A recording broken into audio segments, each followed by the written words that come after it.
Hello, how are you doing?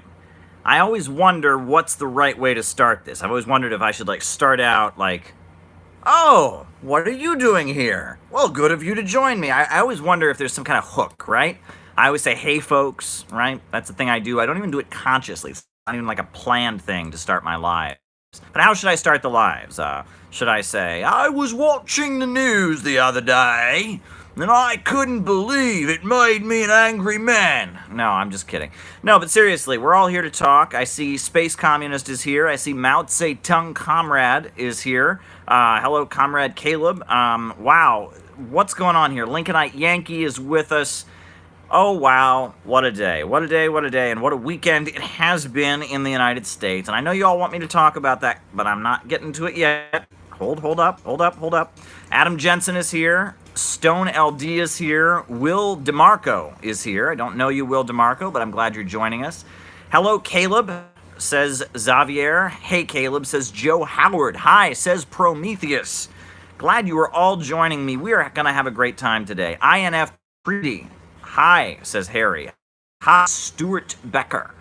Mr. Stuart Becker. Wow, so much that we can talk about.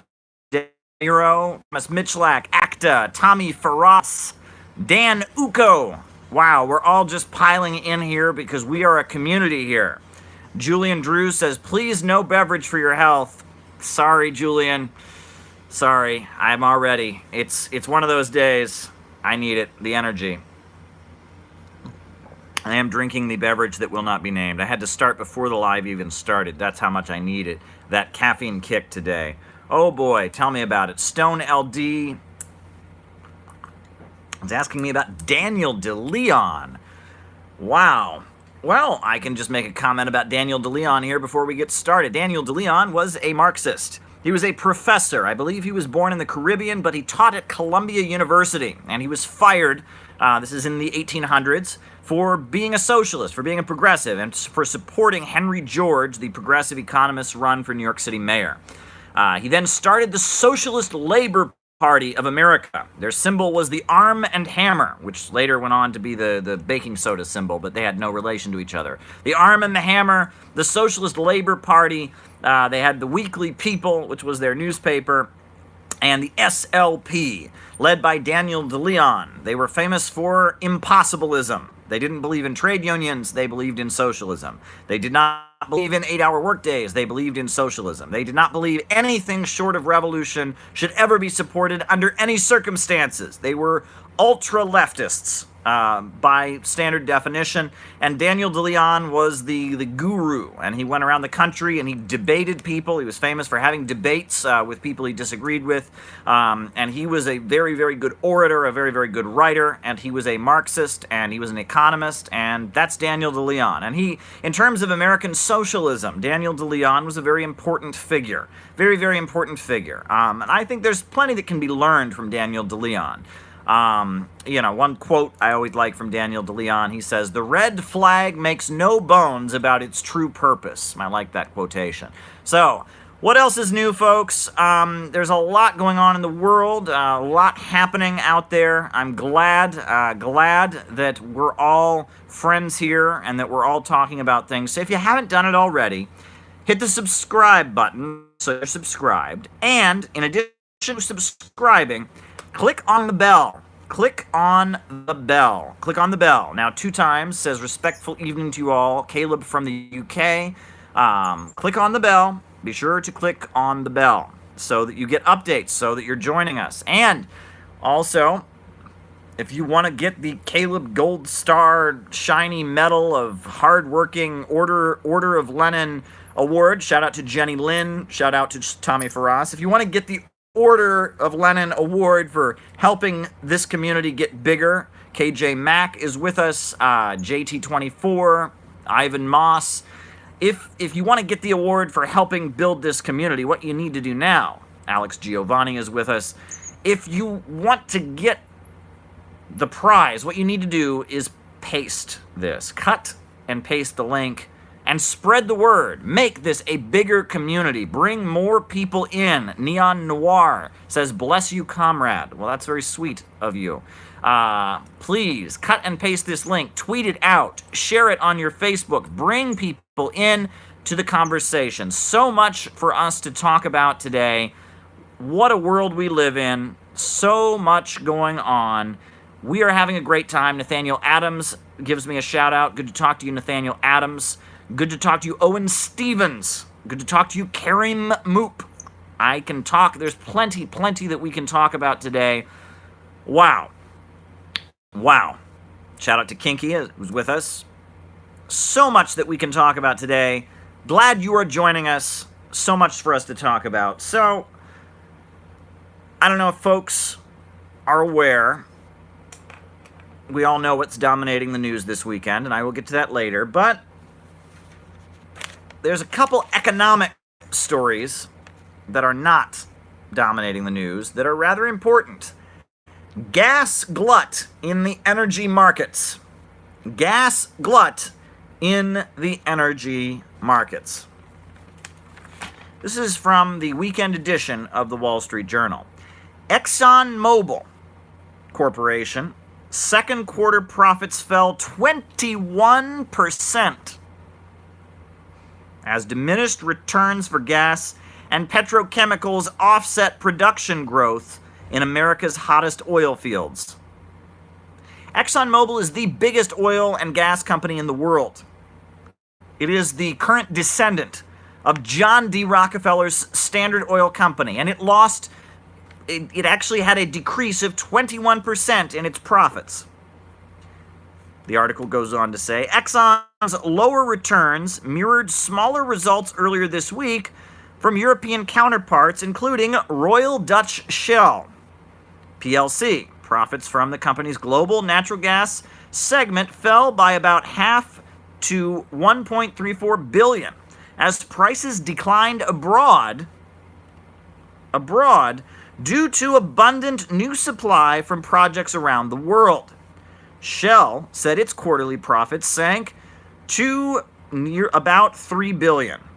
Shale companies have also suffered due to the price decrease.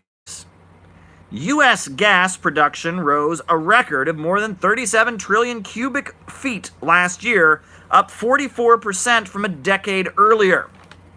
Later in the article, Chevron's production rose to 9%, more than 3 million barrels of oil and gas a day, a record driven by activity in the Permian Basin. Yeah, folks, Donald Trump bragged about it this week. I don't know if you saw it. He bragged about the fact that the USA is the biggest energy producer in the world right now. Bigger than the Soviet Union, bigger than anywhere, bigger than Saudi Arabia. Oh my God, you wouldn't believe it. We are the biggest energy producer in the world. Folks, there's a glut on the market, and the price of natural gas is dropping. The big four super major oil companies, ExxonMobil, the descendant of Standard Oil, Royal Dutch Shell, HSBC Bank's child called British Petroleum, Chevron. Those are the four super major corporations that dominate the U.S. economy, right? ExxonMobil is closely tied in with Chase Bank. HSBC Bank is closely tied in with BP. Royal Dutch Shell, there's connections to the Rothschild family. I know they had Noble Oil for a while that eventually merged in there. Furthermore, if you throw in Total, the French corporation, that amounts for 88% of the oil production in the entire world. This is a conglomerate. This is a cartel. This is a monopolist association, the big four oil companies. They are losing money because there is too much natural gas. Now, I've pointed it out before, but it needs to be said. Right? So, did you see the headline there? Right? Gas glut pressures energy firms. Now, if this continues, if energy firms continue to lose money, people are going to lose their jobs. Right? That's what happens. When a corporation starts to lose money, it then starts to lay off its employees as a result. Generally, that's the result. So, it's possible that people could lose their jobs, not because there's not enough gas, but because there's too much gas. And that's the nature of capitalism. In capitalism, people are homeless because there are too many houses. In capitalism, people are hungry because there is too much food. In capitalism, prosperity and abundance do not walk hand in hand. And the more efficient the means of production become, the greater poverty there is, because there is less of a role for the worker.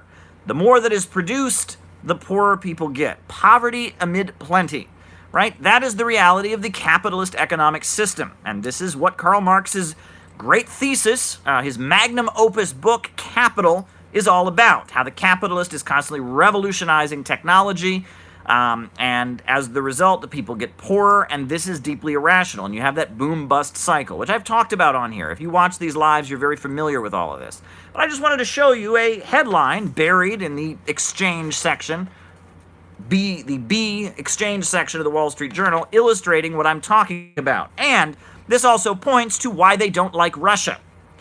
Russia is a leading natural gas producer. Right now, the USA is trying to block the European Union, doing everything it can to block EU countries from buying Russian gas. 38% of the natural gas imported into the European Union comes from Russia. So is it a surprise that U.S. leaders don't like Russia? Is it a surprise that U.S. leaders support anyone in Russia who will cause dissent and cause problems economically inside of Russia?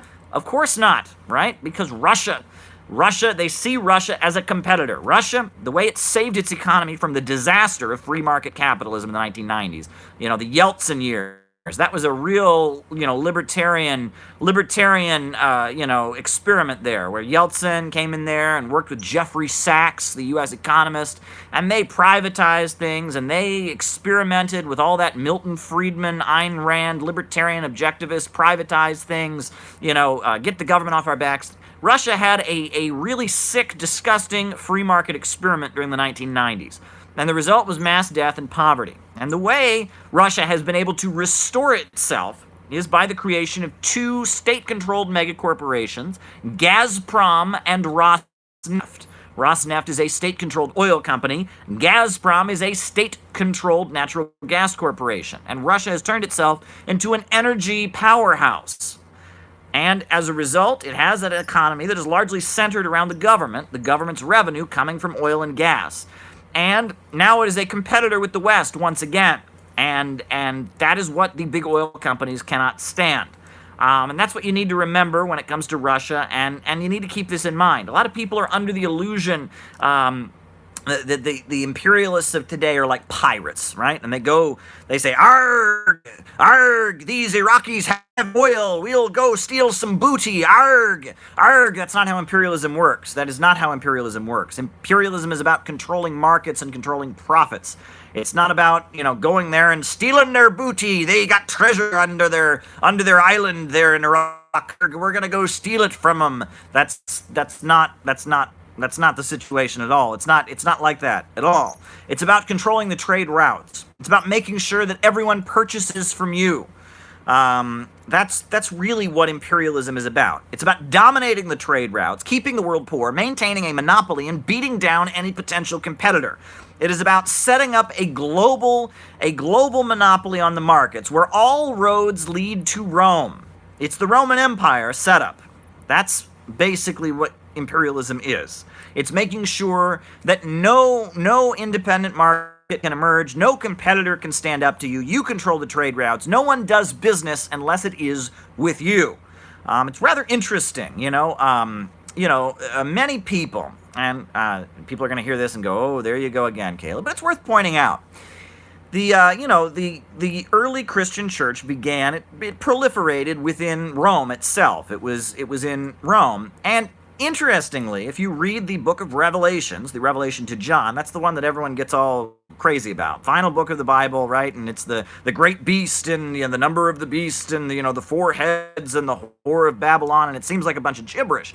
But one of the passages in the book of Revelations is a rant about how the way the Antichrist rules the world, according to this fantastical book of Revelations, is that no one shall trade without him, right? And it's there's a passage, I'll have to pull it up, I'm thinking of it now randomly, but there's actually a particular passage where it describes this Antichrist figure as dominating the world economy and that no one shall trade without his permission. He controls the trade routes. And many people saw that as the early Christian church making an allusion to the Roman Empire, right? And I think that's particularly interesting. Perhaps I'll quote it in some future thing, but that's what you have to remember. It's about controlling the markets. It's not a pirate, stealing the buried treasure from somebody else.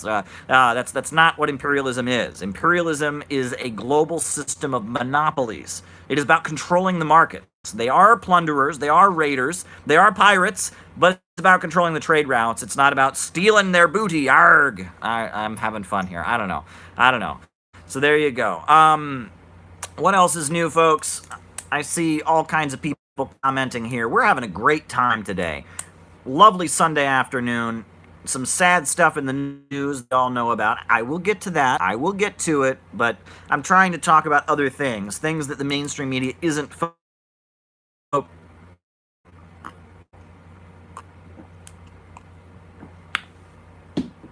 So, now, every so often, the mainstream press, in its struggle to be honest, like I just read you that article about the gas glut, sometimes in their struggle to be honest and understanding that nobody who reads the mainstream press, most of the people who look at it are not analyzing things the way you and I are, not analyzing things the way this community is. They will make some pretty bold admissions that if someone could put it in the context of our analysis, they would be overwhelmed and shocked by it. But because they don't see it that way, because most people don't think in the terms of analysis that we're talking here. Most people aren't guided by Marxism, aren't guided by science and dialectical materialism and rational reasoning. Because of that, you'll get some pretty shocking confessions, especially in the economic pages, about the realities that I rant and rave about on these lives. You'll get some information that is shockingly true from the mainstream media. And I am going to read you a couple paragraphs from this article.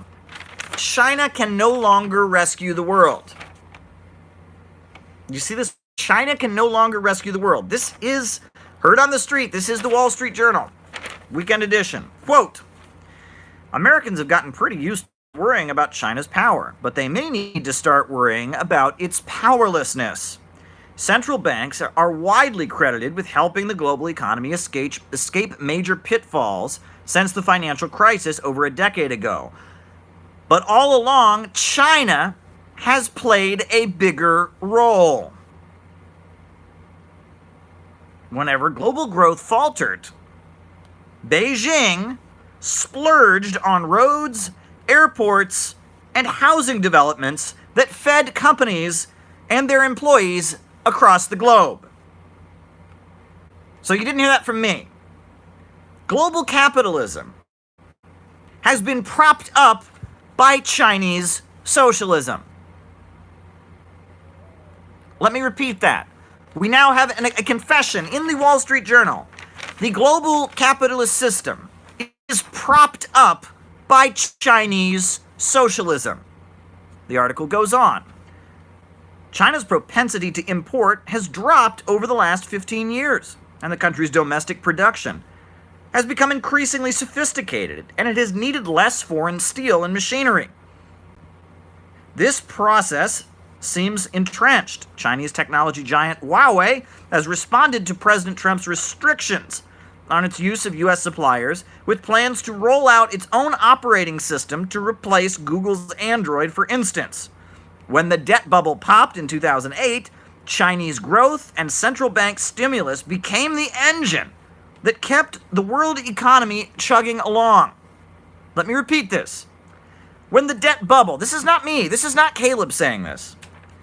When the debt bubble popped in 2008, Chinese growth and central bank stimulus became the engine that kept the world economy chugging along.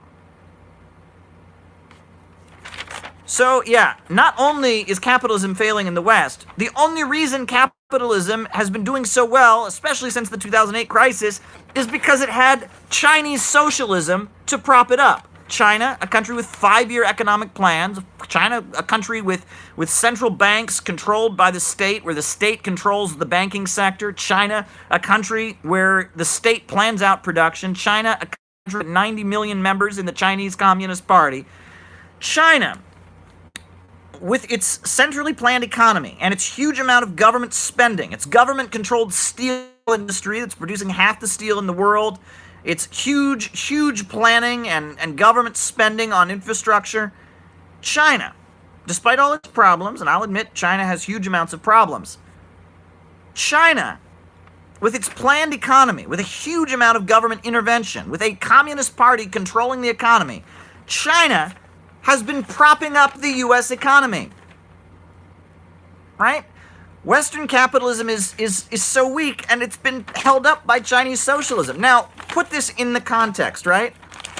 How stupid is what Donald Trump is doing right now with the tariffs, right? If even the Wall Street Journal, certainly not lefty fellows, certainly not fans of China, are admitting that part of the only reason that the U.S. economy has been afloat since the 2008 crisis is because China's state sector, China's government-controlled banks, China's government-controlled infrastructure spending has been helping bail out the U.S. economy. If this is being admitted, why in the world are we having a tariff war with them right now?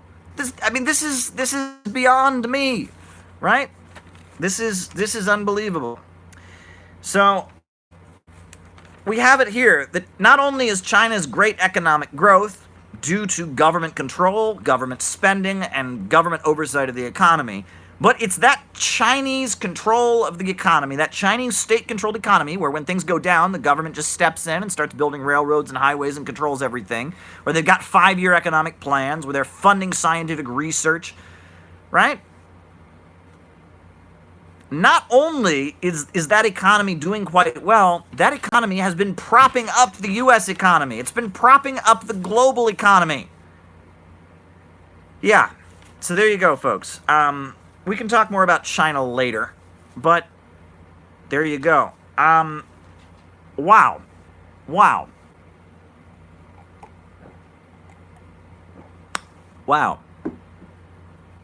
So, not only are we having a natural gas glut right now because of hydraulic fracking and because they've figured out how effectively to extract natural gas from the earth, but in addition to that, the U.S. economy has been so weak and so confused as living standards are dropping, as growth is declining, that it's really only been because of Chinese socialism that it's been able to keep chugging along.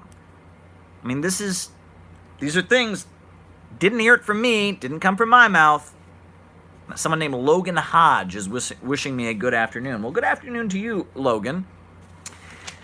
While we're at it, just another article.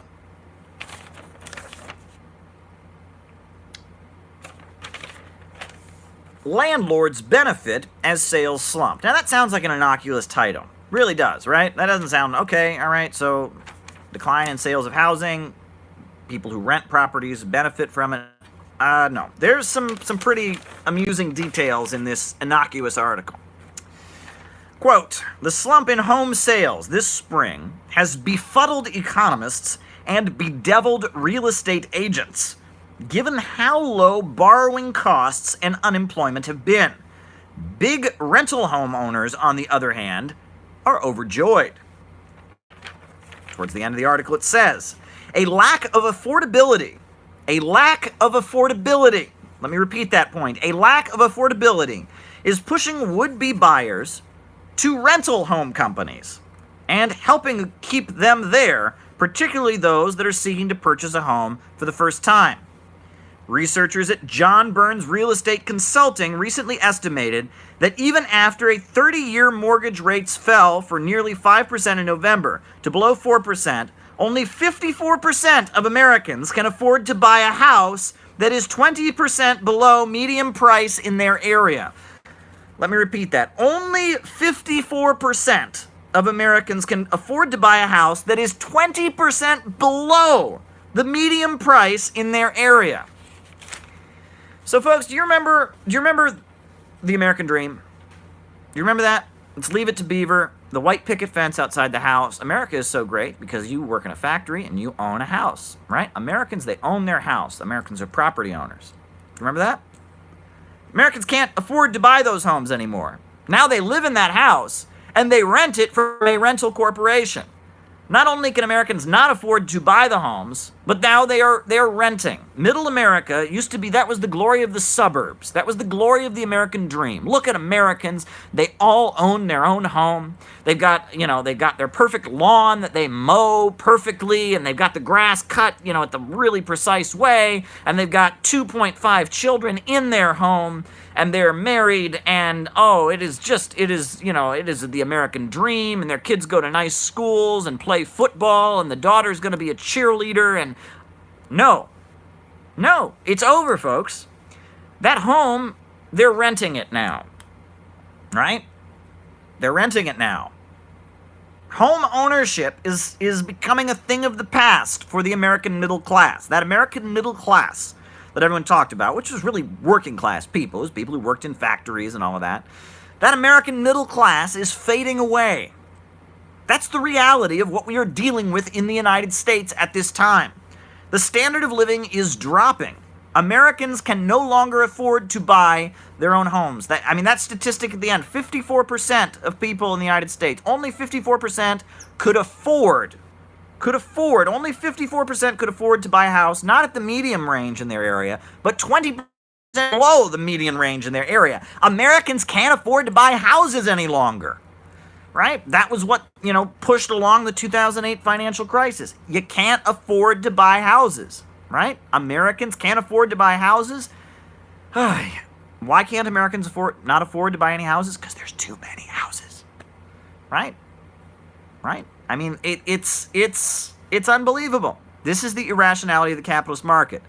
In the homeland of Western capitalism, they have been driving wages down. They have been eliminating jobs with both offshoring and mainly through technology. The standard of living of average Americans has been going down, and as a result, we can't afford to buy their products. We can't afford to keep buying houses, and the economy is gradually declining.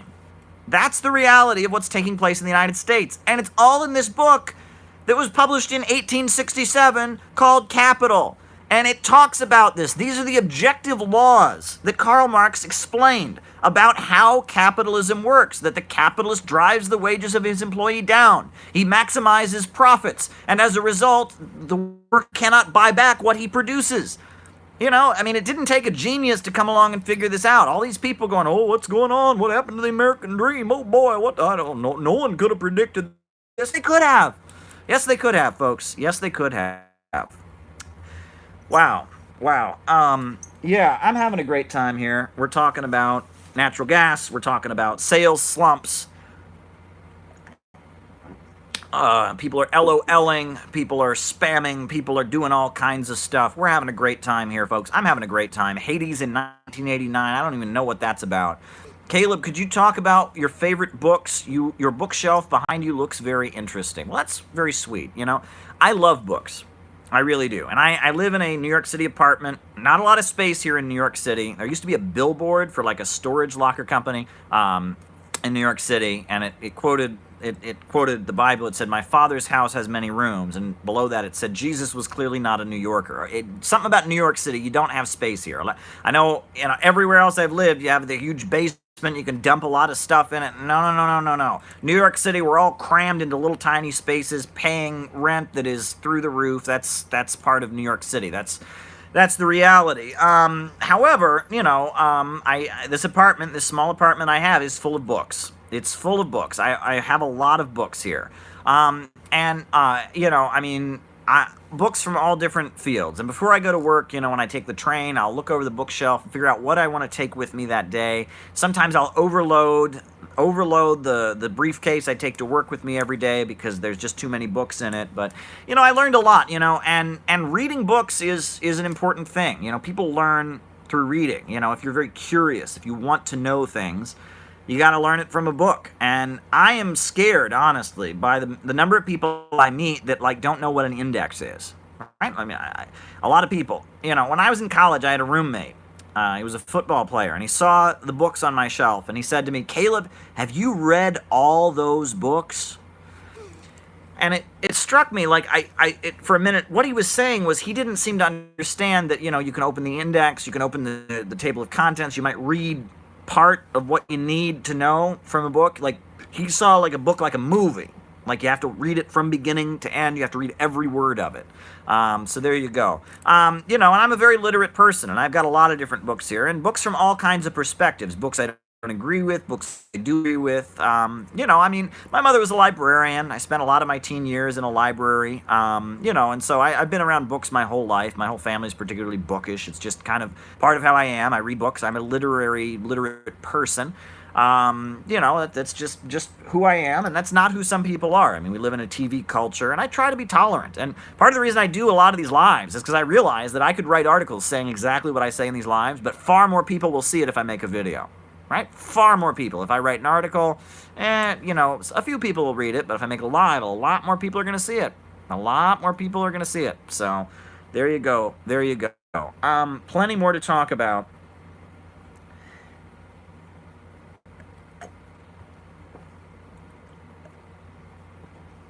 Plenty more to talk about.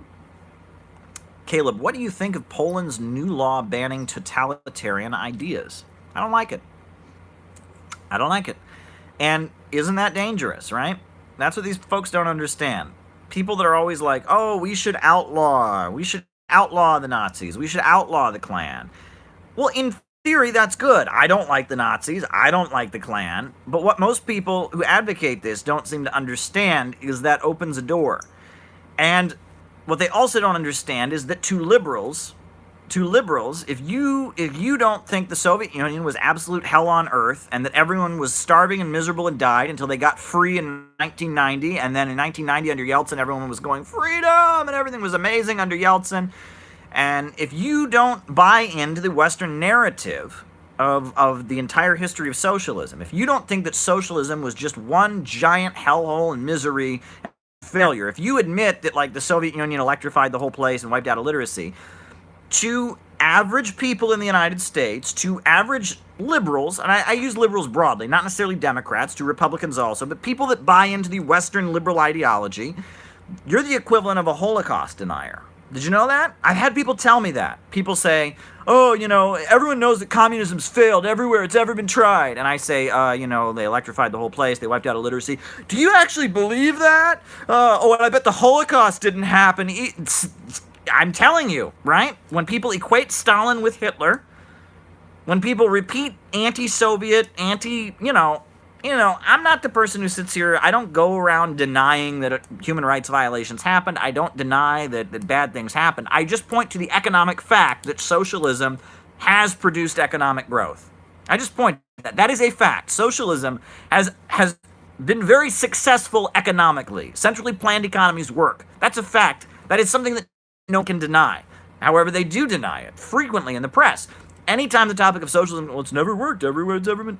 But I have had many people explain to me that believing that socialism has had economic successes is the equivalent of Holocaust denial. That's that is how most Americans think. So if you're going to ban Holocaust deniers, they're going to ban you, right? Because if you don't accept the liberal narrative, if you believe that something good happened in something that's an alternative to liberalism, you should be, put in a mental hospital or shut up. I'm telling you, right?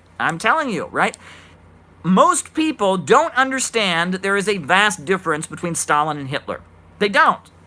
Most Americans think Stalin and Hitler were kind of the same, and America's a great system. Right now, on the far right, it's a different story, but most mainstream America, and when you open the door to banning totalitarian ideologies, banning extremism, you open the door to outlaw, and people don't get this. People do not get this. They don't, and it's unfortunate, and it's funny because it's very funny because back in the 1930s, there was a lot of people who said in the United States we should outlaw the German-American Bund and all of that, and there were a lot of Marxists who spoke up against that, and they said those laws are going to be used against the communists.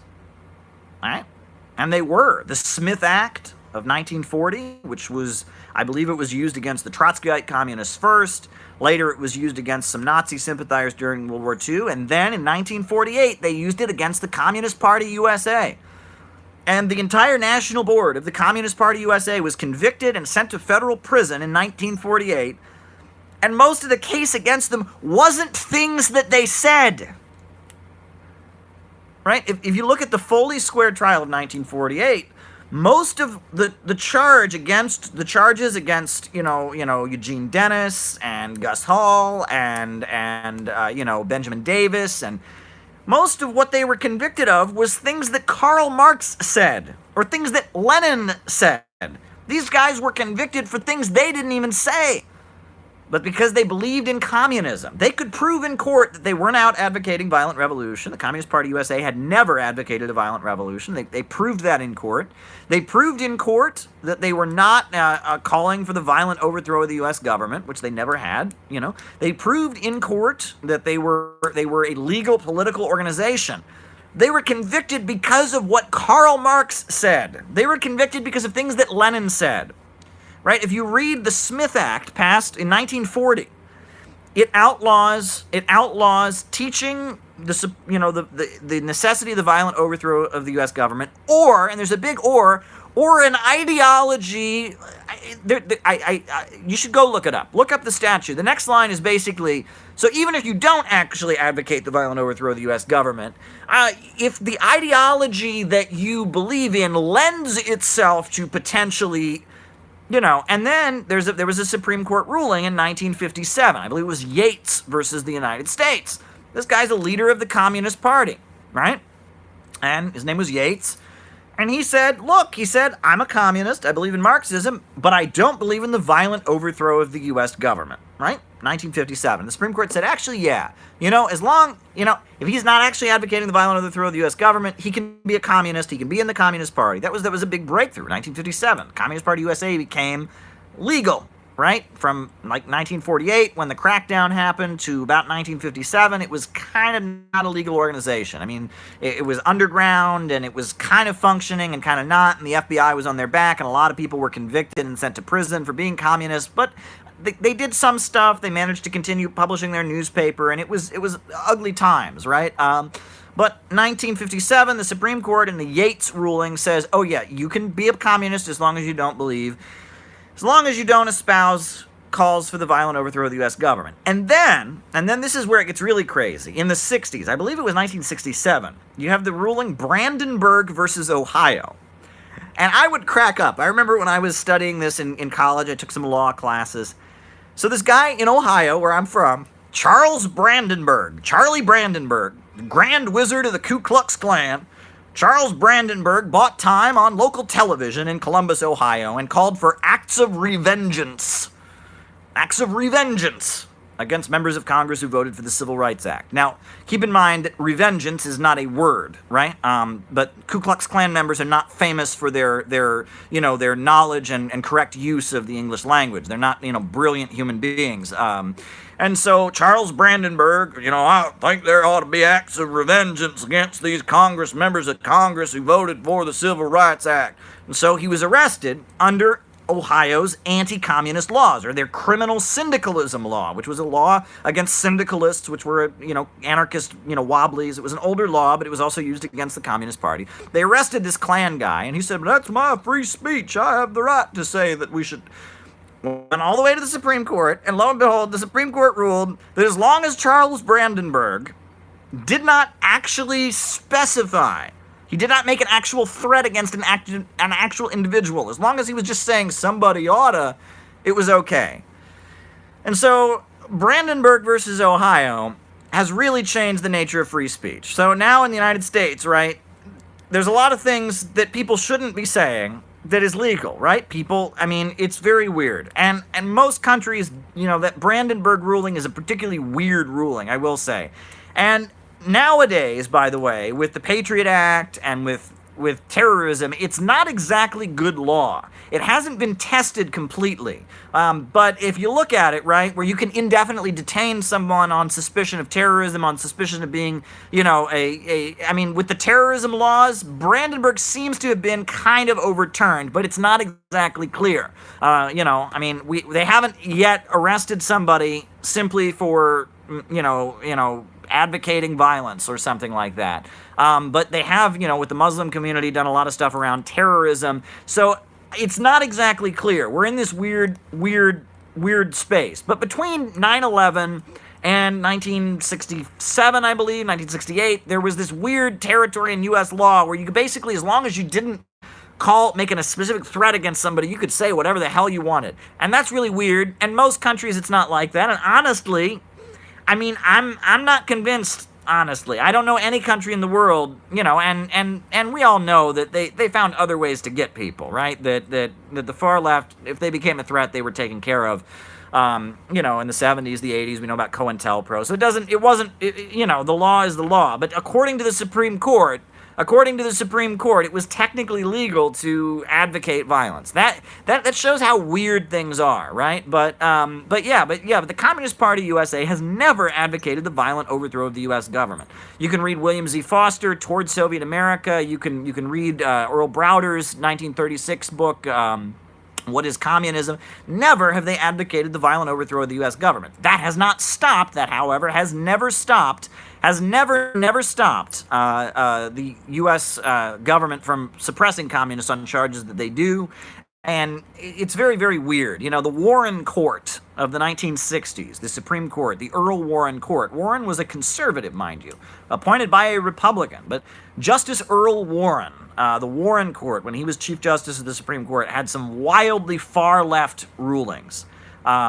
It was crazy, crazy stuff. The United States is a strange, strange country in a lot of ways. There are a lot of things about the United States that are inconsistent.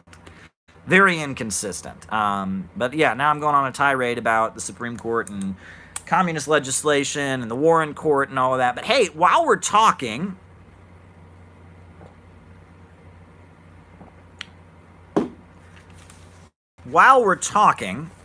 about the Warren Court, it's the anniversary of Woodstock, folks. It's the anniversary of Woodstock. You remember Woodstock? Beautiful moment. Peace and music. Hippies. Rock and roll. No violence. No violence at Woodstock. Oh, it was just a beautiful, beautiful moment. Well, actually, the Wall Street Journal is telling people what I've been telling people for a long time.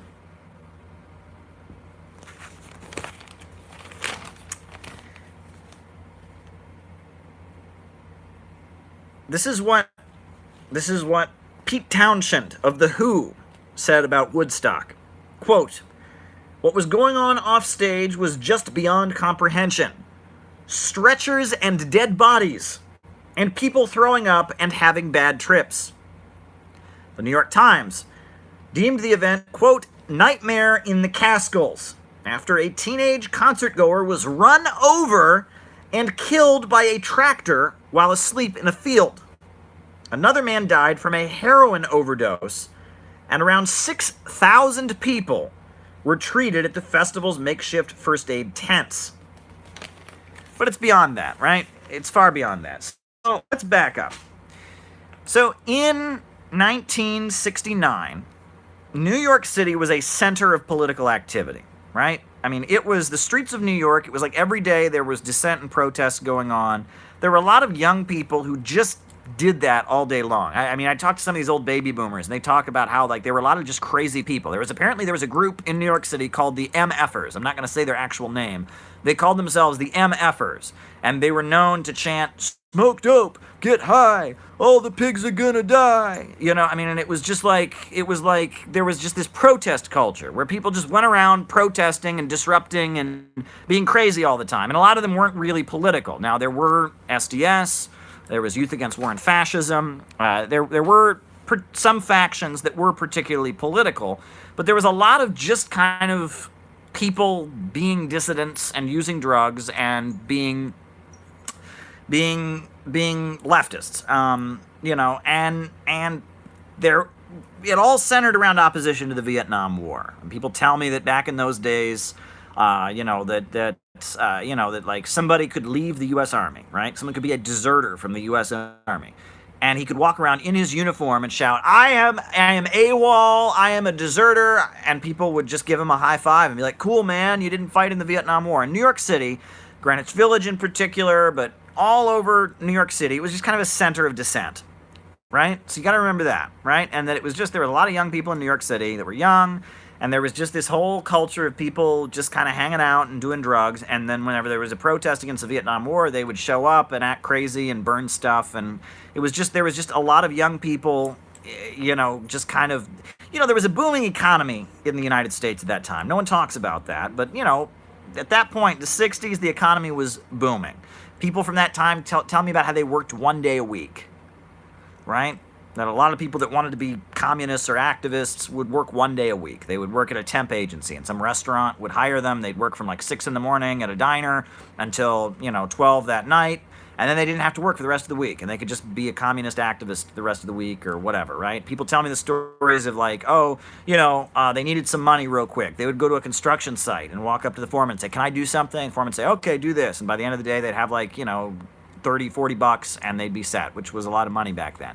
The 1960s, it was a political crisis, but it was not an economic crisis. The economy of the United States around that time was booming.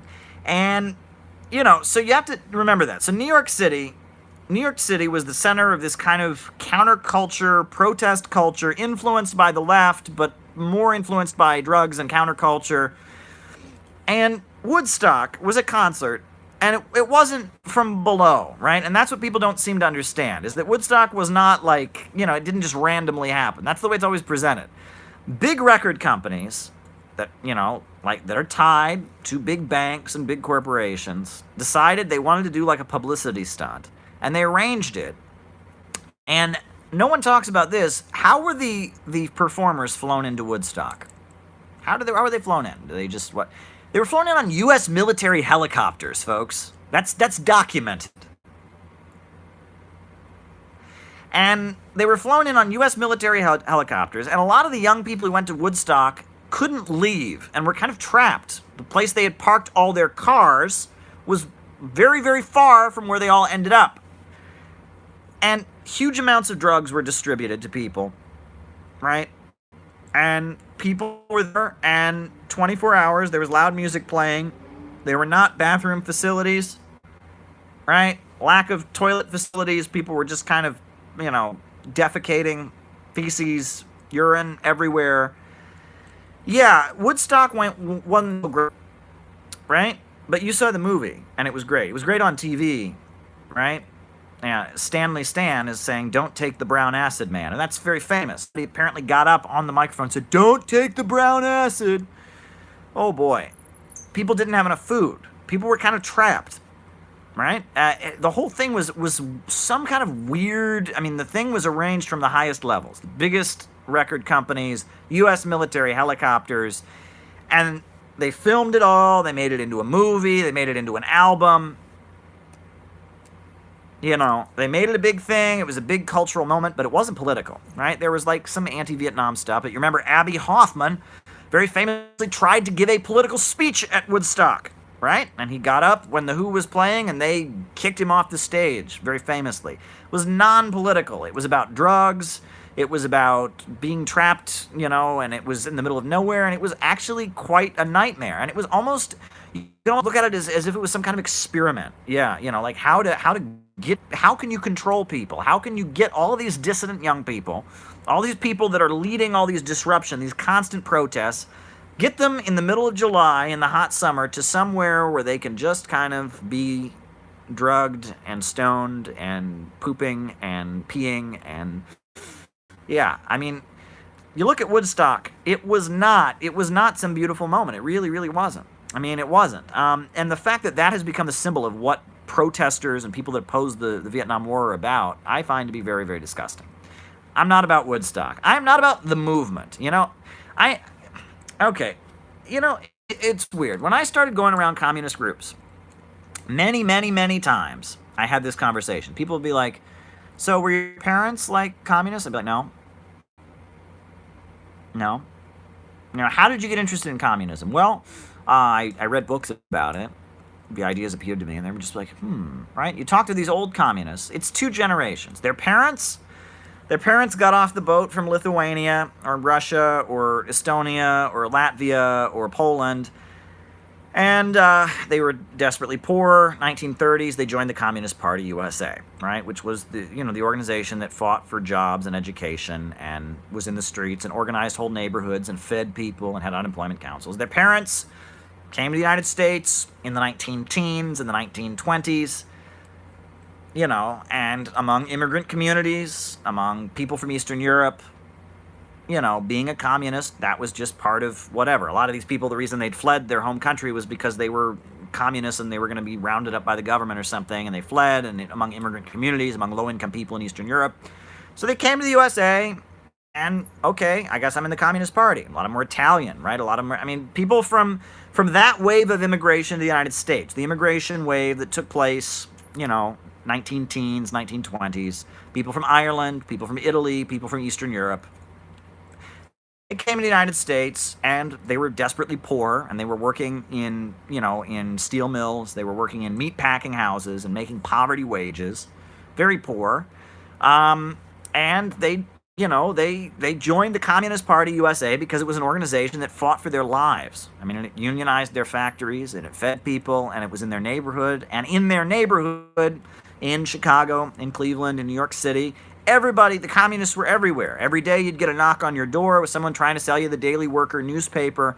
They usually had a magazine or a publication in the language that you spoke, in Lithuanian or Latvian or Russian or Yiddish or German or Italian, right? The communists tended to have, language-specific publications, and they were in the neighborhoods, in these poor immigrant neighborhoods in the United States, and they would recruit. Right? And they had a member of Congress in New York City, a guy named Vito Marcantonio. Wasn't technically a Communist Party member, but he was in their fraternal organization, the International Workers' Order, and he voted with them. He was consistent with them, through everything, and he was considered basically to be a fellow traveler.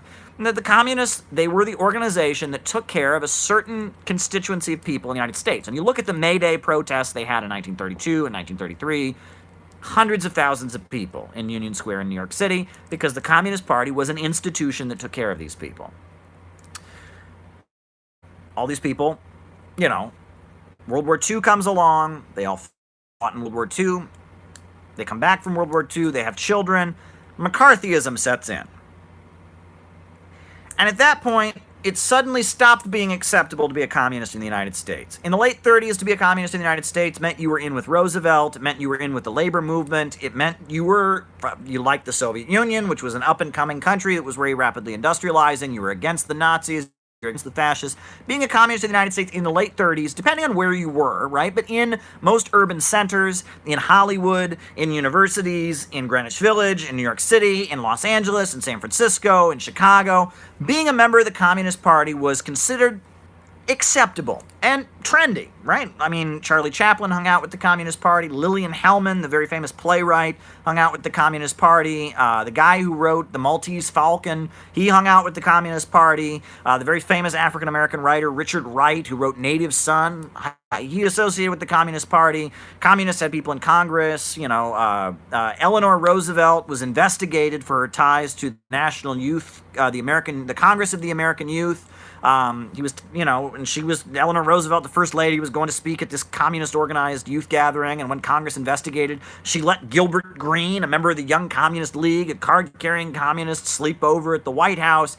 Being a communist in the late 1930s was pretty, it wasn't normal. Most people weren't communists, but it was among intellectuals, among people that were politically active, it was considered, okay, Roosevelt was a very popular president who was a progressive economic reformer, so being in the Communist Party was okay. World War II ends, Cold War starts, it ain't okay no more. And the only people who held on were the ones who really believed in it. All those people that had joined on the basis of it being the hip, cool thing to do were out of there. Right? All these artists, all these all these kind of people that just went along because, hey, all my friends are doing it, right place, right time. They were out of there. And a lot of them were really nasty, too. Whittaker Chambers, I don't know if people know that name. Whittaker Chambers was a writer who'd been in the Communist Party in the 1920s, and he wrote this crazy memoir called Witness, and he was the editor of Time magazine, and he was a very well-known conservative, and he gave and a lot of these ex-communists made up crazy stories that couldn't have remotely been true about the Communist Party. Look, I'm not with them, and I'll tell you, they were bad, and the House Un-American Activities Committee, and the execution of the Rosenbergs, and the people that were in the Communist Party from about 1948 onward, to be in the Communist Party at that point meant that you were really someone who was a diehard. You believed in it, right? And amazingly, during that period, during the witch hunts, the Communist Party, they were like public enemy number one. William Z. Foster was hated in American newspapers, but amazingly, they still accomplished amazing things. They really did. During that time period, for example, they formed the Progressive Party, and they ran against the Democrats, against Harry Truman in the national election. They formed the Progressive Party. They got millions of votes with Henry Wallace running for president. They launched civil rights campaigns. They protested Sears. They managed to protest Sears all across the country because Sears had segregation in its stores in the South. Despite being illegal, despite being, just really, suppressed, and having at that point probably less than 10,000 members, right? They still managed to accomplish quite a bit. But regardless, all those people who had been around the Communist Party, hundreds of thousands of people who'd been either in or around the Communist Party, they didn't go away. And they all had kids. And those kids grew up in a household where, the Communist Party wasn't considered to be bad. Their parents were like, yeah, I was part of that, and, I guess maybe they're not so good anymore, or they weren't really so bad. The TV says they're bad. This is weird. But there were a lot of kids, and that's who I met, and that's who I knew, and that's who you meet in the League for the Revolutionary Workers' Party Foundation Caucus, or the Fourth Internationalist Tendency, or all these people, all these other groups. They tend to be the kids of people whose parents were communists in the 30s, right? So their kids grew up in a household thinking communism isn't so bad. Then the 1960s happened, and protesting became the hip, cool thing to do, man. And there was SDS, and so all of the people that I knew, were of that age where their parents had been around the Communist Party, and they grew up in a household knowing their parents had been communists, and they got interested in communism, and they ended up, and now you go to all of them, the RCP, and the ISO, and the QWH, and the XYZ, and the Workers' Revolutionary Combat League, and the Fight Back Resistance Movement. That's who you're dealing with here, right? And when I came around, they were perplexed by me because they'd be like, so why are you interested in communism? I'm like, because I read about it in books. And it was like, no comprendo, right? These people were not interested in communism because they read about it in books. They were interested in communism because their parents had been communists, because it was the hip, cool thing to do when they were in college, that difference. And people my age or younger who get interested in communism are interested in communism because they learned about it, because they read about it in books, because they believe in Marxism, because it makes sense to them, because Marxism explains how the economy works. It explains how history is progressing forward. That's young people that get interested in communism tend to be interested in it because they actually believe in it. Not because it's the hip, cool thing to do, not because they went to Woodstock and protesting was the cool thing, man, not because their parents said, we used to be communists, it wasn't so bad, and it's not okay anymore, but whatever. No, right? And that's the difference. Young people that are interested in socialism now are interested in it because they're seeing problems in the U.S. economy, they're seeing a sinking standard of living, and they want to know what's going on. And people that are interested in communism from that old generation, it's a totally different mindset. It's totally different psychologically, right? And that needs to be said. It absolutely needs to be said. Wow. So there you go. Stanley says he became a communist in the 1990s when his parents lost their house. See, you were affected by it for real. That's the difference, right? Young people facing a life of short-term service sector jobs trying to figure out how they're ever gonna, get by. I mean, that's why young people my age, get interested in communism. They don't get interested in it because it was the hip, cool thing to do. And that's why we need to drop, and I even, when I was doing that, when I was in communist groups, I was always talking about the movement. Forget it. Drop the movement and get to the masses. There are millions of people in the United States who aren't going to do what I did or you did. They're not going to go and research things and read and say, wow, this. They need someone to tell them. And if you're part of that small fringe of U.S. society that's in the protest cage screaming and yelling and has a list of words you're not allowed to say, and you're not going to convince them. People need to understand that capitalism is the problem and socialism is the solution.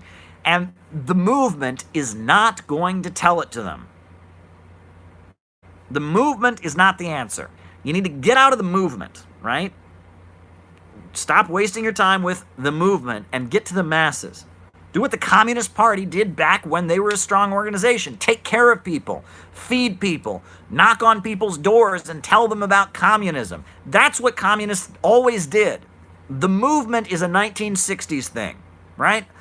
The movement of people that are in protest cages, the king of the protest cage, we got the permit, you got to, oh no, if you want to speak at the rally, you got to talk to, get out of the movement. Forget the movement. Speak in a language people can understand. Talk to people in your neighborhood, in your community, and explain to them patiently. Listen to them, learn what their grievances are, and explain to them why we need a socialist society in the United States, why we need the banks, factories, and industries to be run by the people. We don't need the movement. The movement never moves, as Kinky is saying, and she's absolutely right. The movement ain't moving, right? And what's scary is that, the movement. I remember the movement from the Iraq War days. That was a different animal. What we got now, the Stop Trump mobilizations that are promoted on CNN, the movement used to be, it was the fringe of U.S. society that were anti-imperialists and Marxists. Now, the movement is a vehicle for the Democratic Party to control dissident elements. It's the mainstream of the ruling class controlling the right wing that doesn't get the program. And that's worse, right? Get out of the movement, get to the masses. Wow, so much that we can talk about today. I see that we're having a lot of people here. This is not a small audience we've got. We've been going for about an hour, and there's a lot of you, and I'm happy you're all here. I'm having a great time. So now we got to talk about what happened over this weekend, right? We got to talk about it. We got to talk about it. We got to talk about what happened over this weekend. We can't not talk about it. We can't just pretend it doesn't exist. Ray says, you rock, Caleb. Your work is very much needed in this day and age. Well, thank you, Ray. I appreciate that. But we got to talk about what happened this weekend. I get annoyed, okay?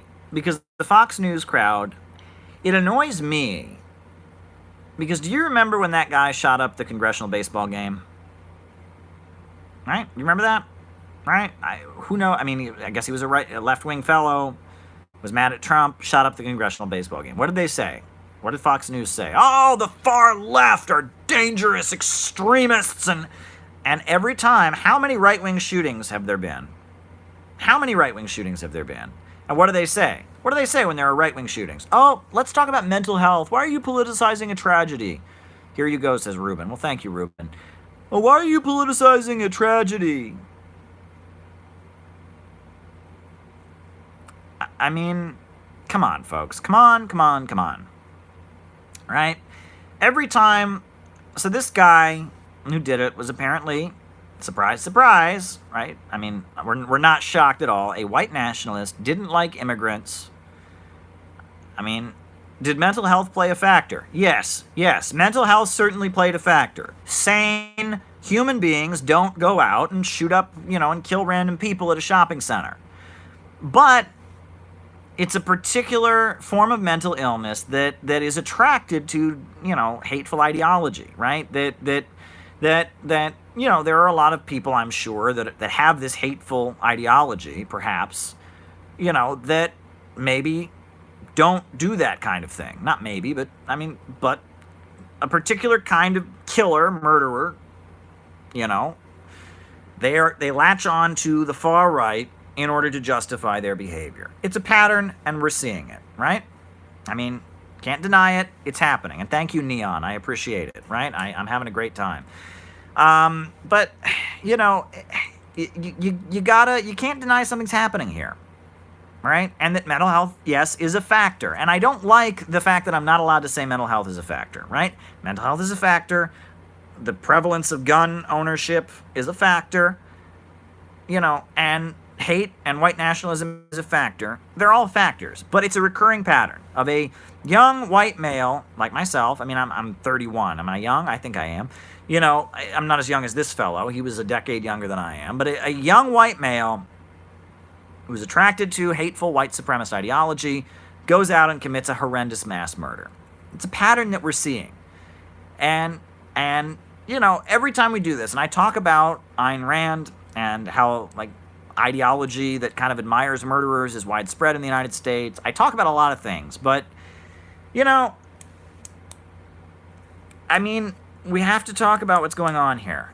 And, I just want to say something. This is a little bit of a tangent or a diversion, but I just want to say this. Neil deGrasse Tyson.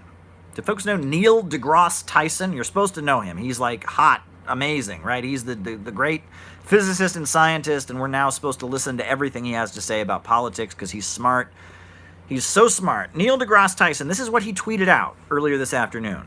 Quote, "In the past 48 hours, the USA horrifically lost 34 people to mass shootings, but in a typical 48 hours, 500 are lost due to medical errors, 300 to flu, 250 to suicide, 200 to car accidents. Often, emotions respond more to spectacle than data." This is why people hate smart people. I'm sorry. I'm usually the one condemning anti-intellectualism. I'm usually the one condemning anti-intellectualism. But come on, right? Thank you, Neil. We're all so impressed with how smart you are. All of us that are mourning the fact that people are dying, all of us that are, that are upset and afraid to go to public places, all of us who are worried about our kids going to school. Well, on Romulus, we have no such fears. You see, we are more afraid of the flu, right? We are more afraid of the flu on Romulus. We don't have those petty emotions that you normal people have. We are scientists. We are educated. Come on, right? Come on, okay? Seriously, right? It's this arrogance, it's you probably are worried about it, but I have looked at statistics, and I, being smarter than you and not having any emotions, live long and prosper, have discovered that actually there are 500 medical errors that kill people each weekend and 300 flus, so I have no feelings. On Romulus, we have no feelings, live long and prosper. It's silly. Come on. Come on, Neil deGrasse Tyson. I don't like medical errors, right? It's important to keep these things in... But come on. This is why people hate smart people, right? That arrogance, right? People are upset for a reason, Neil. People are upset for a reason. People are upset, right? They're upset about what's happening. They're upset about the recurring pattern of mass shootings in the United States. That doesn't mean we're stupid. That doesn't mean we're inferior to you. That doesn't mean we're just not as smart as you are. We're worried about a problem in our country, okay? And I know you're smarter than all of us, and you are superior, and you have no emotion. And come on, okay?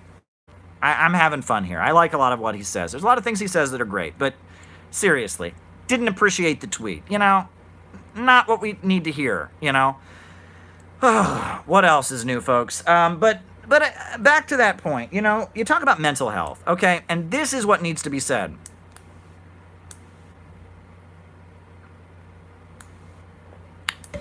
This is what needs to be said. Okay, this is what needs to be said. All right, if you think about the time in your life that you were the happiest, and think about it right now. It was the time in your life when there was progress taking place. People tend to be happy about progress. When you feel like you're moving ahead in your career, when you feel like life is getting better, when you're getting married, when you're having kids, when you're moving up at your job, when you're getting things done, when you're accomplishing something, when you're moving ahead, that is when people feel good. It's true. That is when people feel good. Maybe it's not economic. Kinky is saying she's happiest when she was the poorest. And that may be true. Maybe it's not economic. But it's when you feel like you're accomplishing something. When you feel like your life is moving forward. When you feel like you are moving ahead. When you are looking to the sky. That is when you're the happiest. Right? It's just a fact. That, if you look at it, that is when you are the happiest. When you feel like things are moving ahead. When you believe that tomorrow might be better than today. Not necessarily, but you have a belief that tomorrow is going to be better than today. You're happy. Right? That tends to be how the human mind works. There are certainly outliers. There are some people that, I'm generalizing here. We all have unique circumstances in our lives, but when you believe that tomorrow will be better than today, that's when you're happy in your life. And now, at the risk of perhaps bringing up some negative feelings in people, let's talk about the opposite. People that are depressed. People that are depressed, what are they generally feeling like when they're depressed? They're generally feeling like there isn't hope for tomorrow. Like things are not going well. I think that the most thorough case study, let me back that up, the most literary case study of the depressed mind is a work called Hamlet by William Shakespeare. Great work of literature, and it is about depression. It's about a depressed man. Right? Hamlet. And no, I've made a video. Hamlet is not the Lion King. But we'll talk about that later. So the story of Hamlet, right? Hamlet is mourning the loss of his father, and a ghost visits him and informs him that his father did not die of natural causes, that his father had poison poured into his ear and was actually assassinated by his uncle. And this is a curse. This is knowledge he did not want. And it taints everything. Because now, instead of just mourning the loss of his father from natural causes, now he's mourning the fact that he now knows something that no one else knows, which is that his father was actually killed. And it proceeds to drive Hamlet insane. It drives him over the edge. He can't deal with it, right? He knows something about the world around him that he shouldn't know, and he can't deal with it, and it drives him over the edge, and everything in his world is suddenly tainted by this fact that he's become aware of, and he tries not to believe it, and he sets up ways that it cannot be true. Right? He goes as far as getting some actors to perform the assassination of his father in a way that will upset the king if he actually did it. The play is the thing that shall affect the conscience of the king. He goes out of his way. He's like, I don't want this to be true.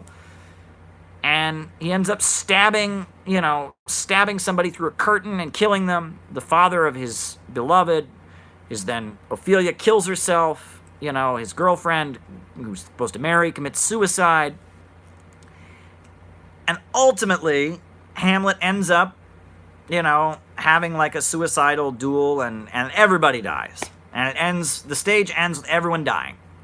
It's an awful tragedy. But what it's based on is that Hamlet, through this knowledge that he didn't need to know, through being told, through becoming aware of something, that throws his entire worldview to shreds, he can no longer function. That's depression. right? I'll actually read to you. He expresses how he feels, that he can no longer look at the world. He can no longer look at the world and see beauty. He says, I have of late, but wherefore I know not, lost all my mirth, foregone all customs of exercises, and it goes so heavenly with my disposition. This goodly frame, the earth seems to me a sterile promontory. This most excellent canopy, the air look you, this brave or hanging firmament, this majestical roof, fretted with golden fire, why it appeareth no other thing to me than a foul and pestilent congregation of vapors. Man delights not me, no nor woman, neither, though by your smiling you seem to say so. He's unable to enjoy the good things in life because he's cursed with knowledge. And that drives him to become murderous and suicidal. And that's what the play is about. His worldview is centered around believing something. He learns that this is not true, and everything goes crazy, and everything falls apart. I feel like, now forgive me, this is, I might be a stretch. I feel like that is the psychology of the white nationalist killer. The white nationalist killer grows up believing that America is the greatest country in the world. And it's an amazing country.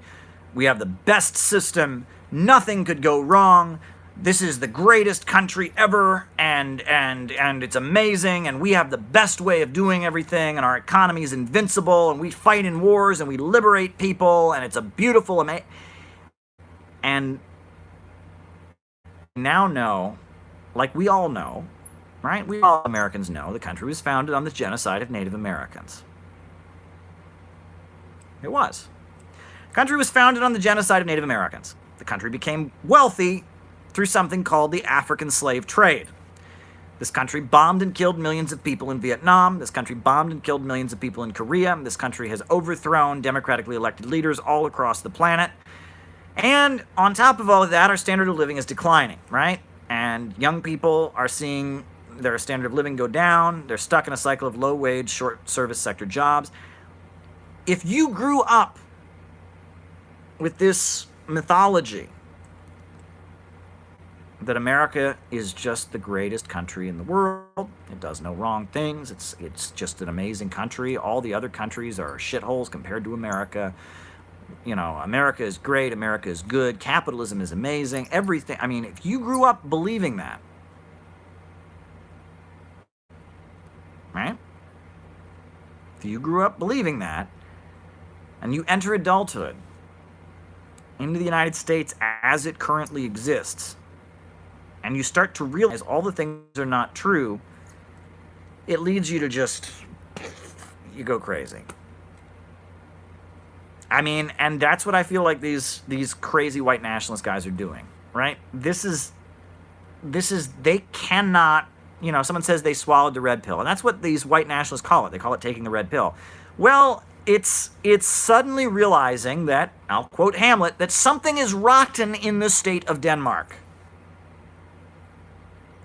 In their case, something is rotten in the state of Texas. Something is rotten in the state of Kansas. Something is rotten in the state of Utah. Something is rotten in the state of Minneapolis, or I don't know, of Maine, of Wisconsin, right? And they can't deal with it. And why can't they deal with it? Because no one can explain it to them. Right? There's no left ideology. And what passes for left ideology doesn't explain it to them.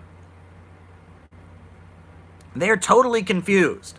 The worldview that they were raised with has been debunked. They now know, they have this cursed knowledge, and they can't make any sense of it. And that is the insanity of young white millennial males.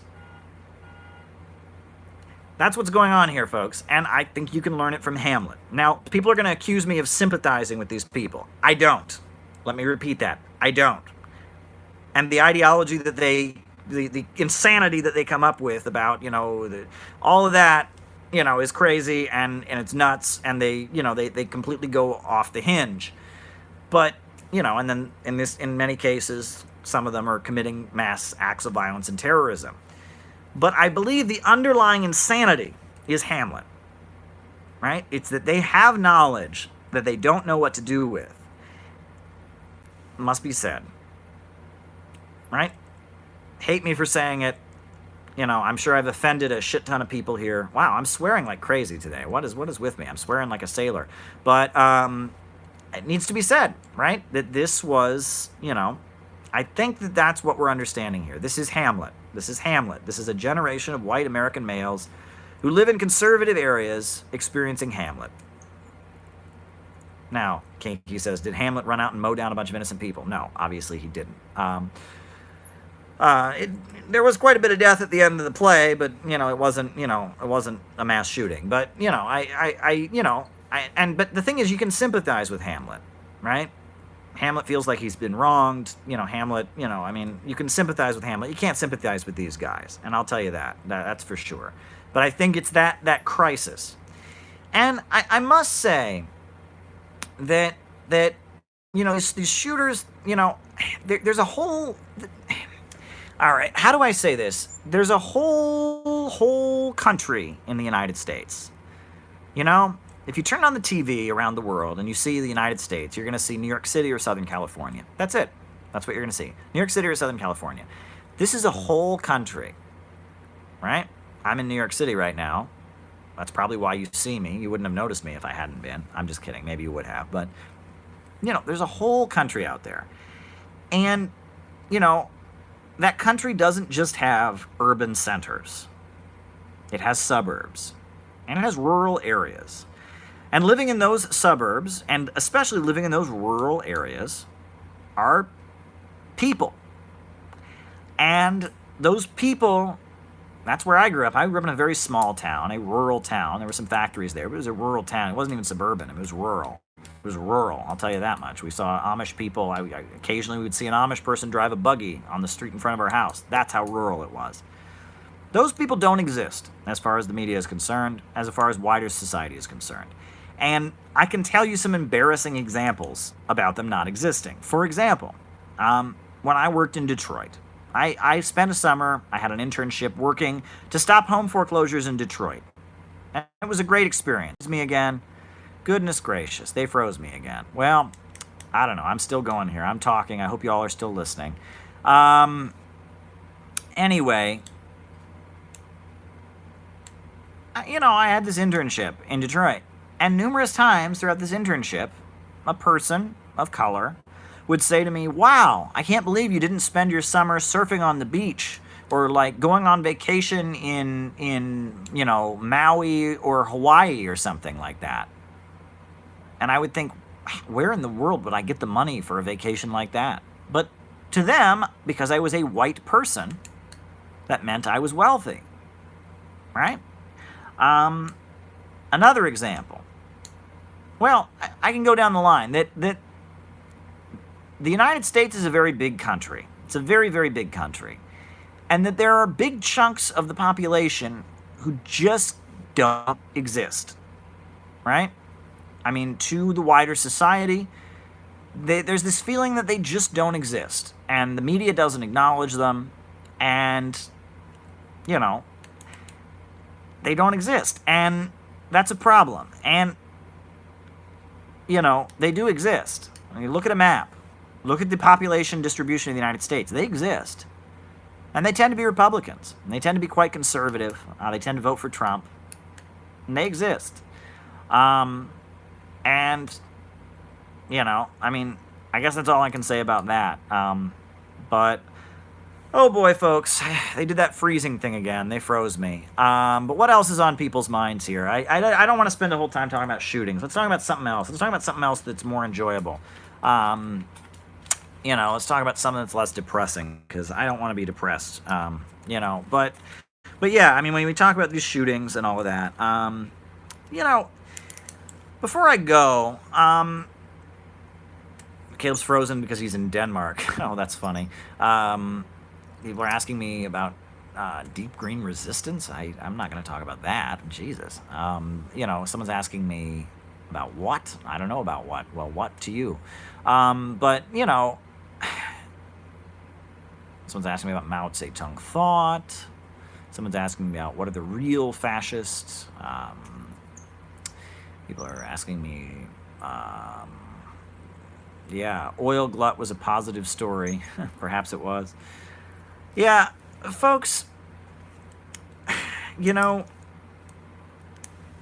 we're at kind of a rough spot in the United States right now. But, you know, I will say one thing that's very popular right now, all throughout U.S. society, is conspiracy theories. All right? Conspiracy theories are everywhere. Everywhere. There's all kinds of different conspiracy theories. But, you know, one group that shows up in conspiracy theories a lot is the Freemasons. I think that's fascinating, personally. Freemasons, right? I mean, and you get all these people like the Scottish Rite Masons control the world. You know, it's the Masons, it's the Illuminati, it's the thing up on the thing. And it was funny because when I was a kid, you know, there was a Masonic lodge in my town. And it was a group of old men who got together and played cards, and they had a bunch of silly rituals that they did. And it was just a club. It was like a fraternity. Fraternal organization. You know, that was what the Freemasons were. They were just kind of a club. And so I always thought these conspiracy theories about Freemasons were a little bit silly. I didn't quite take them seriously because I just thought they were just kind of silly. But what I think is interesting is historically, now at this point, the Masons are just a fraternity. But historically, the Freemasons actually, you know, they played an interesting role in the United States and in the history of it, but not just in the United States, but in the history of Europe in particular. And the reason for that is, so we all know about the Dark Ages in Europe. The Dark Ages. Very famous, right? The Dark Ages. It was a time in Europe in which, you know, I mean, there wasn't much scientific progress going on. The fall of the Roman Empire had happened. Much of the science and civilization advances that had taken place during the Roman Empire was destroyed and burned, and, you know, I mean, by the Germanic tribes. They were very opposed to historical progress. They burned written records and science books and all of that. The Catholic Church existed as really the only institution that kind of did any kind of intellectual research or did any kind of scholarship. It was feudalism in Europe. And during that time, you know, Europe was just not doing too well. And the standard of living vastly decreased, and it was subsistence farming, and it was little principalities. You didn't even really have modern nation states yet. So, during that time, the Pope called for the Crusades. Are folks aware of the Crusades? The Great Crusades, right? They call them the Great Crusades, the Holy Crusades. They were pretty awful. They were basically all these people throughout Europe. The population was starting to expand a little bit, and it was basically a way to get rid of the excess population. They said, okay, there's too many people. It's going to cause social problems. So the Pope called for all these Christians, called up Christian young men, you know, mainly Christian nobility, but other young men, to go to the Middle East to try and retake Jerusalem. It was the Great Crusades. The Crusades. I shouldn't call them great because they were pretty awful, but, right? It was the Crusades, and thank you for loving my new book, Space Communists. And the Crusades, they went to go and try to take Jerusalem, and there were tons of them. There was the First Crusade, the Second Crusade. There was a really awful one called the Children's Crusade, where they got a bunch of children to do it, and they ended up getting sold into slavery. It was horrendous. You know, it was just, you know, it was this thing called the Crusades. But it was European Christians going to the Middle East and trying to reconquer Jerusalem and the quote-unquote Holy Lands. Well, what's interesting about the Crusades, what's notable about the Crusades, was that as a result of going to the Middle East, a lot of the Crusaders were getting access to knowledge that was existing in the Muslim world, right? At that point, you were having the Islamic awakening or the Islamic Enlightenment all throughout the Middle East. And the Middle East, at that point, the Muslim civilization was doing astronomy, They were doing mathematics that was very advanced, Arabic numerals, where do you think those came from, right? And the Crusaders were going over to the Middle East, and they were actually getting some advanced information, right? Some breakthroughs in science, some breakthroughs in technology. And that's why when the Knights Templar, and that's what they were called, that was the monastic order, they were monk soldiers, they were called the Knights Templar. When the Knights Templar came back to Europe, the Pope ended up suppressing them and burning them at the stake because they had scientific knowledge. They had information, and they had methods of mathematics and astronomy and physics, and they were utilizing information and breakthroughs from the Muslim world. So the Pope burned the Knights Templar at the stake. But that information that the Knights Templar had gathered in the Middle East, it stuck in Europe. It was still there. It didn't go away. And that information that the Knights Templar had was passed on secretly. It was considered to be alchemy. It was considered to be witchcraft. If you were engaging in physics or chemistry, if you were doing astronomy, if you were, that was all forbidden by the Catholic Church. It was a threat to the Catholic order. The only source of knowledge was supposed to be the Church. But that information was very secretly passed on. And the secret societies that are now a center of conspiracy theories, like the Bavarian Illuminati, like the Freemasons, they were ways that this information could be channeled secretly. That's basically where the secret societies emerged.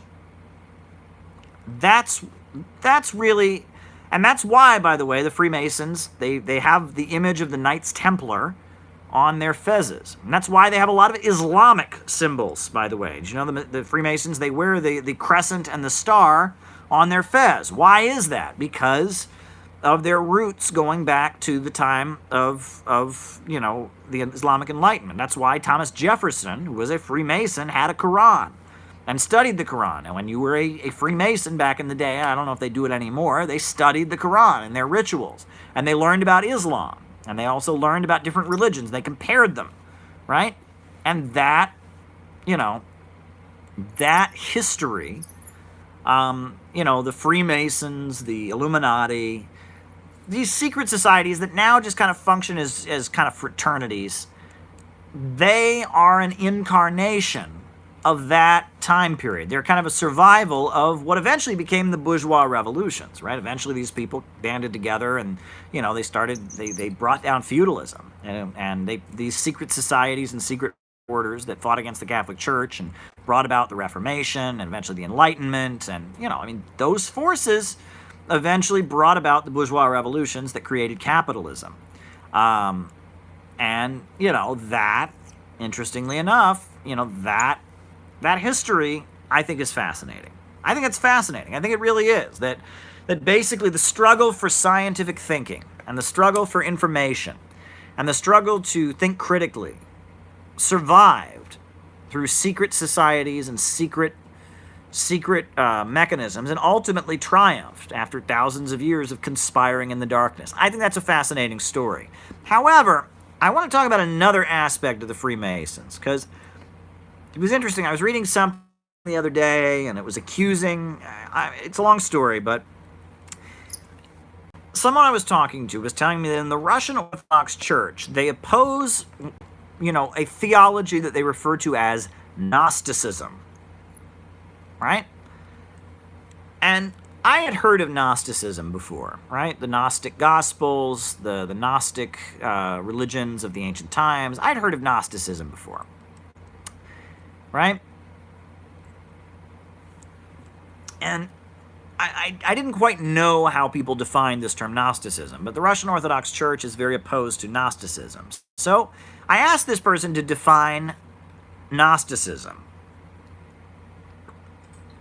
And the person said to me that Gnosticism is a form of religion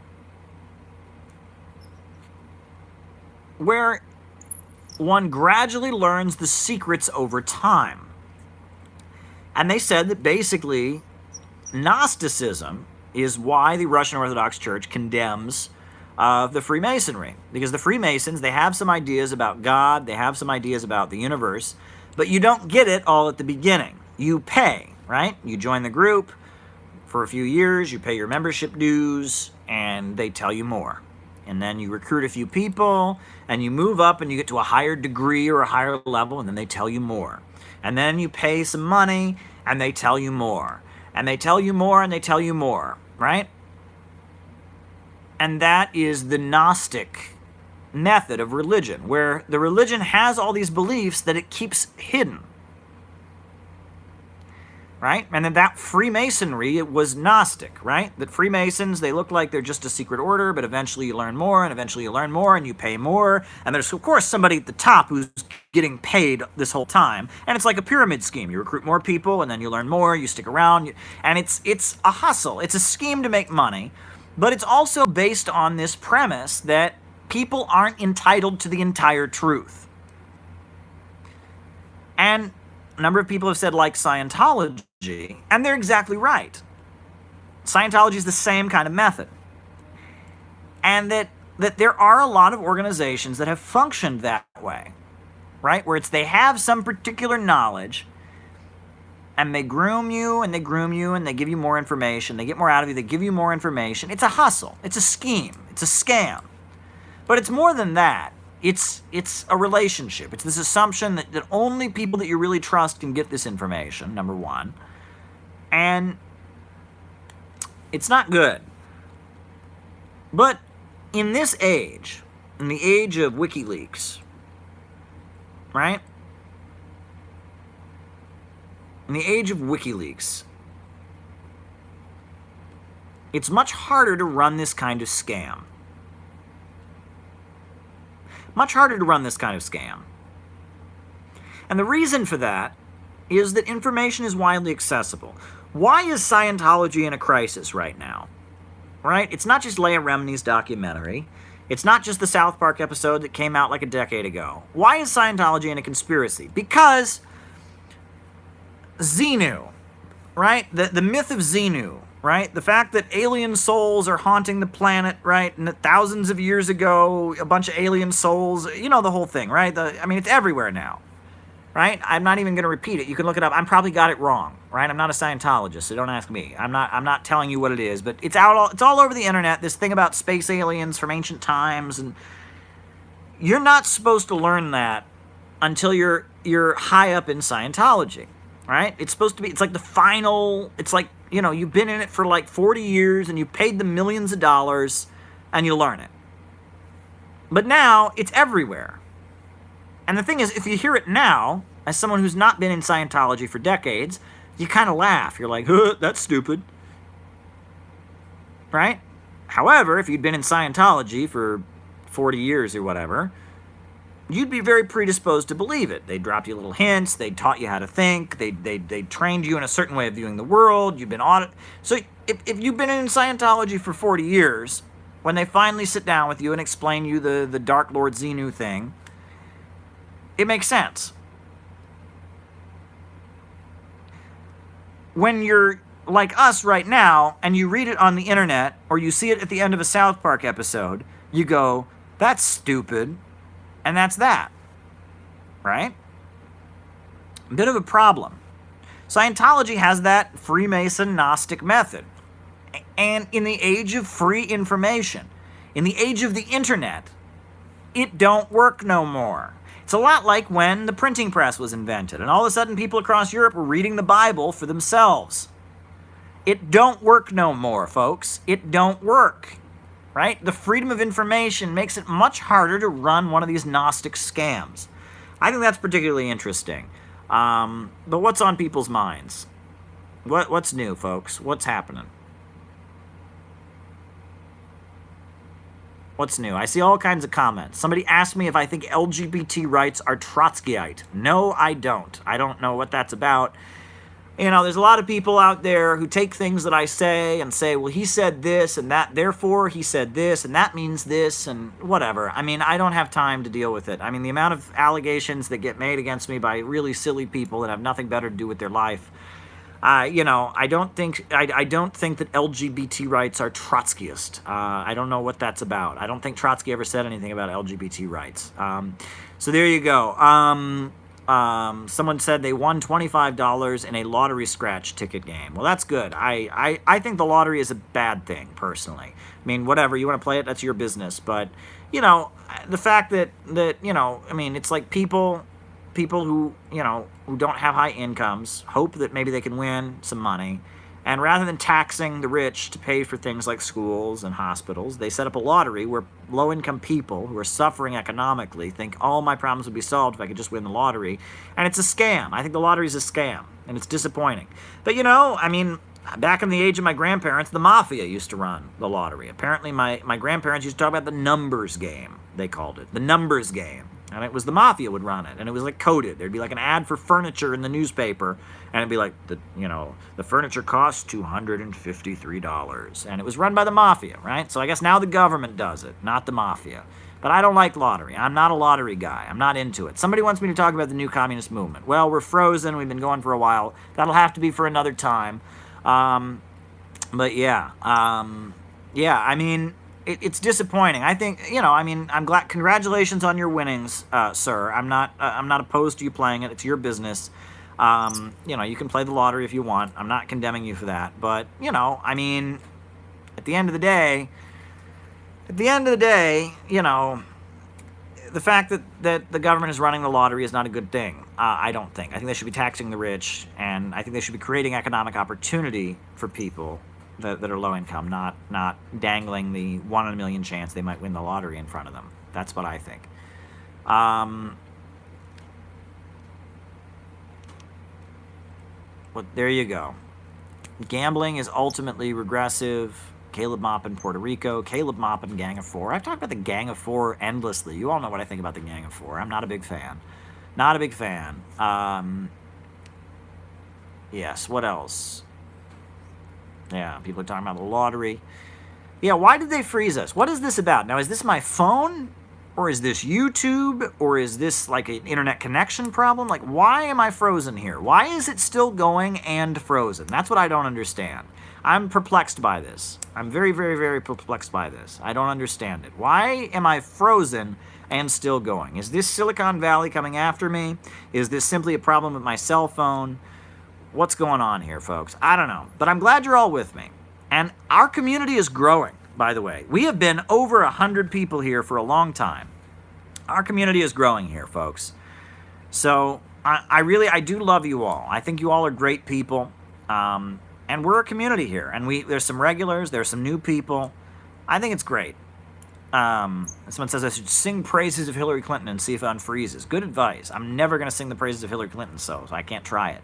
But yeah, there you go. So I wish you all the best. I think I'm going to wrap it up here. But I want to say I really do love you all. And our community is growing. More people are watching these lives. Every one of these lives gets at least 1,000 views throughout the week, right? I mean, we're a community of a good 1,000 people, right? Not all of you can be here to watch it live. We're a big community here.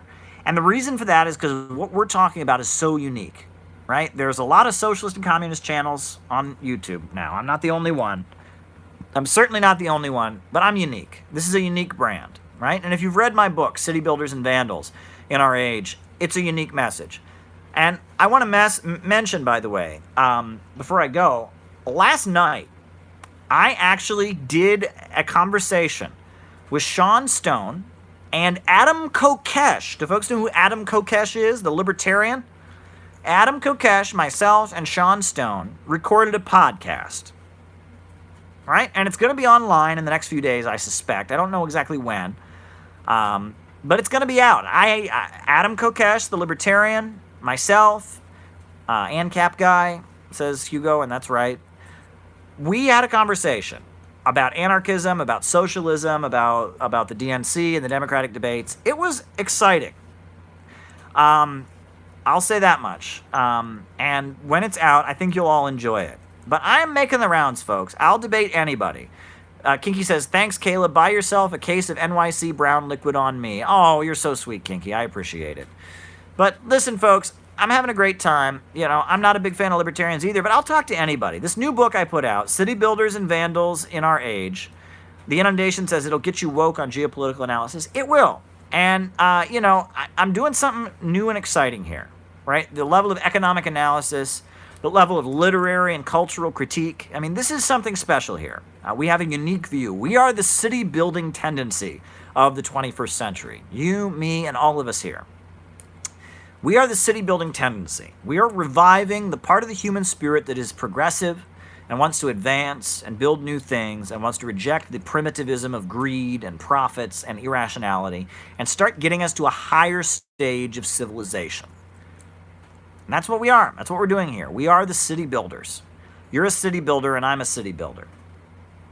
I love you all, and so I'll end the way I've been ending the last few times by saying, first of all, the slogan that I think everyone needs to hear more than anything, which is, we need a government of action to fight for working families. We need a government of action to fight for working families. We need a government of action to fight for working families. We need a government of action to fight for working families.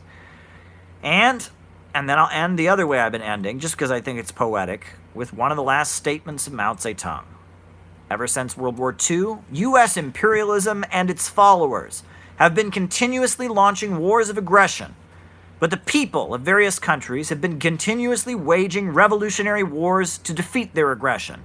And while the danger of a new world war still exists, and the people of all countries must get prepared, revolution is the main trend in the world today. And let me repeat the last line. While the danger of a new world war still exists, and the people of all countries must get prepared, revolution is the main trend in the world today. I'll end it one more time. While the danger of a new world war still exists, and the people of all